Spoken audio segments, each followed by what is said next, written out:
Bismillahirrahmanirrahim. Assalamualaikum warahmatullahi wabarakatuh. Kaifa halukum anak-anak? Semoga sehat selalu ya. Kembali lagi di pelajaran tematik. Kita memasuki subtema 3 pembelajaran ketiga dan keempat. Disimak baik-baik ya.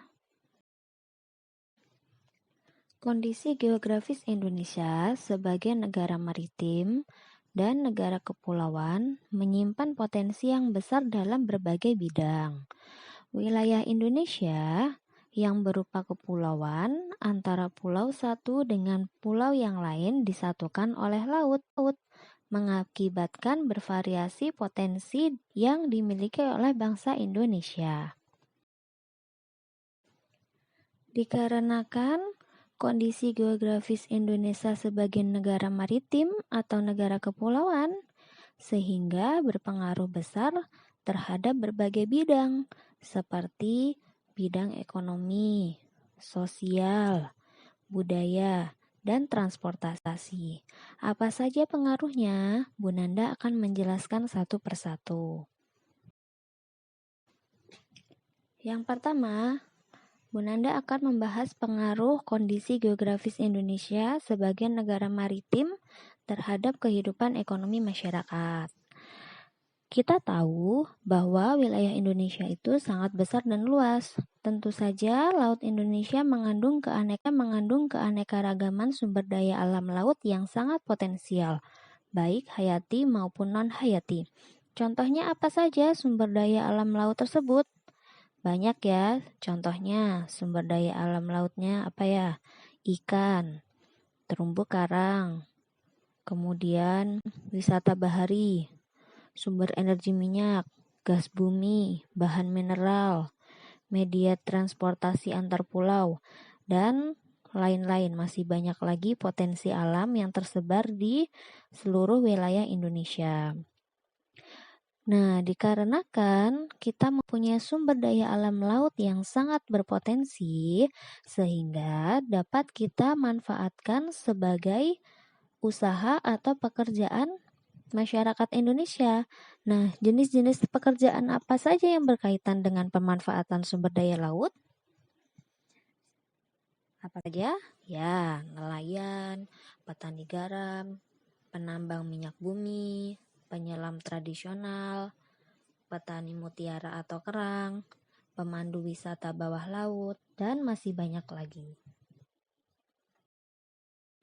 Yang kedua, pengaruh kondisi geografis Indonesia sebagai negara maritim terhadap kehidupan sosial masyarakat Indonesia. Nah, karena kondisi geografis kita itu sangatlah berpotensi mengakibatkan beberapa dampak yang ditimbulkan. Apakah saja itu? Apa saja? Banyak ya. Contohnya, komunikasi dan interaksi antar pulau menjadi lebih mudah. Kemudian, terjadinya pembauran nilai-nilai antar pulau dan antar negara. Munculnya perkampungan-perkampungan etnis tertentu, contohnya ada Arab, Cina.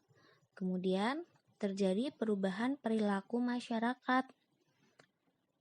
Dan yang terakhir, terjadinya perpindahan ilmu, pengetahuan, dan teknologi.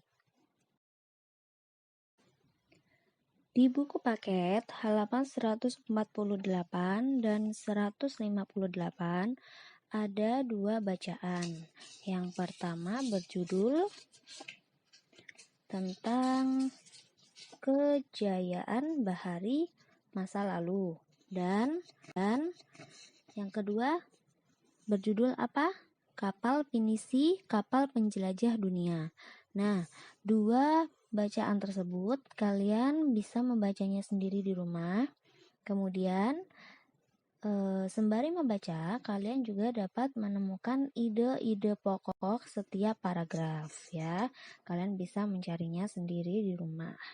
Kemudian Bu Nanda akan membahas pengaruh yang ketiga, yaitu pengaruh kondisi geografis Indonesia terhadap kehidupan budaya masyarakat.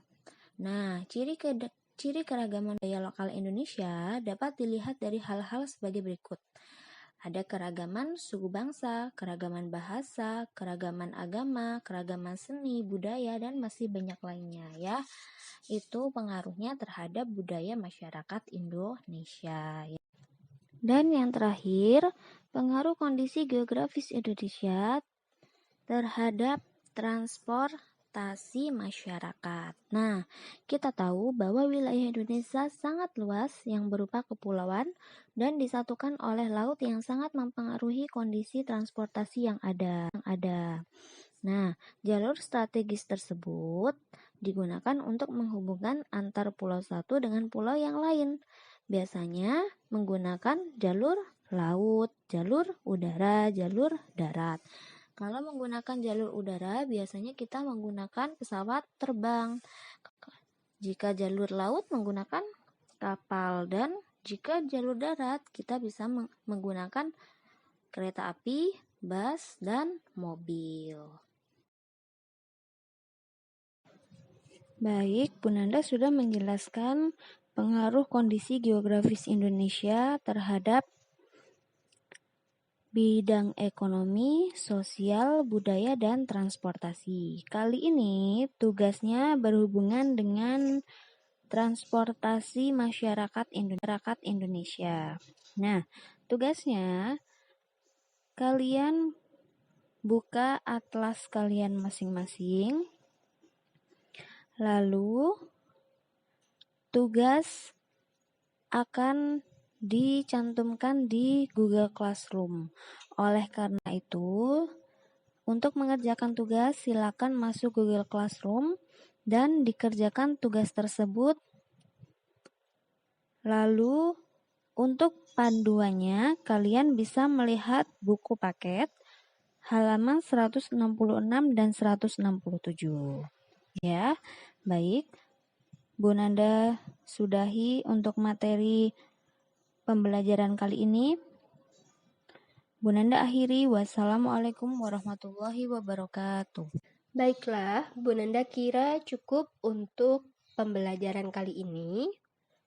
Jangan lupa ditulis apa saja yang sudah Bu Nanda sampaikan, karena banyak sekali hal-hal penting yang Bu Nanda sudah jelaskan di video ini ya. Karena video ini adalah rangkuman dari pembelajaran yang di buku tematik, di buku paket ya. Jadi semua video-video yang Bu Nanda share adalah rangkuman dari buku paket tematik. Baik, Bu Nanda akhiri untuk materi pembelajaran kali ini. Bu Nanda ucapkan jazakumullah khairan. Assalamualaikum warahmatullahi wabarakatuh.